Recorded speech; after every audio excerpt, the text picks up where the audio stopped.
عبداللہ بن مبارک ایک مشہور بزرگ تھے۔ ان کی عادت تھی کہ ایک سال حج کرتے، دوسرے سال خدا کی راہ میں کافروں سے جہاد کرتے اور تیسرے سال تجارت کرتے۔ اس تجارت سے انہیں جو نفع ہوتا وہ اپنے شاگردوں اور دوسرے ضرورت مند لوگوں میں تقسیم کر دیتے۔ ایک دفعہ وہ حج کے لیے گئے۔ حج سے فارغ ہوئے تو تھوڑی دیر کے لیے کعبہ شریف میں لیٹ گئے اور ان کی آنکھ لگ گئی۔ انہوں نے خواب میں دیکھا کہ دو فرشتے آسمان سے اترے ہیں۔ ایک فرشتے نے دوسرے فرشتے سے پوچھا، اس سال کتنے لوگ حج کے لیے آئے ہیں؟ دوسرے فرشتے نے جواب دیا، 6 لاکھ۔ پہلے فرشتے نے پھر پوچھا، ان میں سے کتنے لوگوں کا حج قبول ہوا ہے؟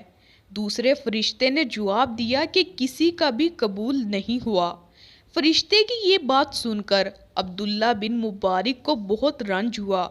انہوں نے سوچا کہ اتنے لوگ جو دور دور سے آئے ہیں اور سفر کی ہزاروں تکلیفیں اٹھا کر یہاں پہنچے ہیں، ان سب کی تکلیف اور محنت بیکار گئی۔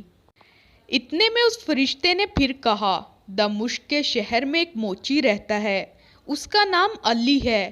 وہ حج کرنے نہیں آیا لیکن اس کا حج قبول ہوا ہے اور اللہ تعالیٰ نے اس کی وجہ سے ان سب لوگوں کو بخش دیا ہے جو یہاں حج کرنے آئے ہیں۔ اس کے بعد عبداللہ بن مبارک کی آنکھ کھل گئی۔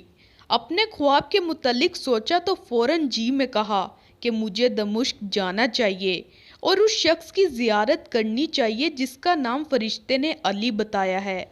یہ سوچ کر وہ دمشق روانہ ہو گئے۔ دمشق پہنچ کر انہوں نے اس شخص کا گھر تلاش کیا اور دروازے پر جا کر دستک دی۔ اندر سے ایک شخص نکلا۔ انہوں نے اس سے پوچھا، بھائی آپ کا نام کیا ہے؟ اس شخص نے جواب دیا، علی۔ عبداللہ بن مبارک نے کہا، مجھے آپ سے کچھ باتیں کرنی ہیں۔ اس نے کہا، فرمائیے۔ عبداللہ بن مبارک بولے، آپ کیا کام کرتے ہیں؟ وہ شخص کہنے لگا کہ میں جوتیاں گانٹھتا ہوں۔ اس پر عبداللہ بن مبارک نے اپنا خواب بیان کیا۔ اس شخص نے کہا کہ آپ کون ہیں؟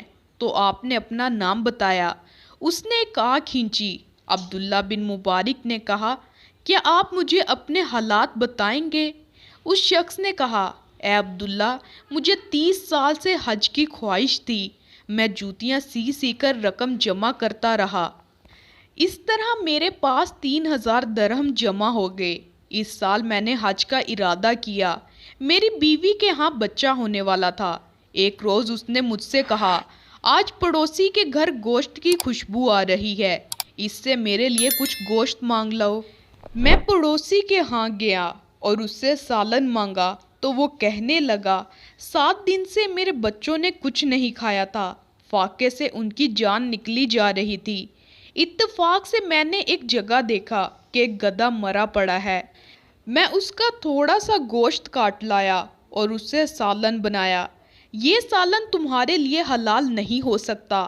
پڑوسی کی بات سن کر میں نے اپنے آپ سے کہا، بدبخت، تیرے پاس 3000 درہم ہیں اور تجھے یہ معلوم نہیں کہ تیرے پڑوسی کے بچے 7 دن سے فاقے سے ہیں۔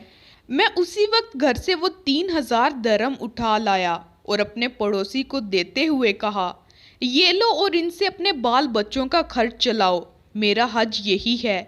عبداللہ بن مبارک نے موچی کی یہ داستان سنی تو کہنے لگے، میرا خواب سچا تھا، وہ فرشتے سچ کہتے تھے۔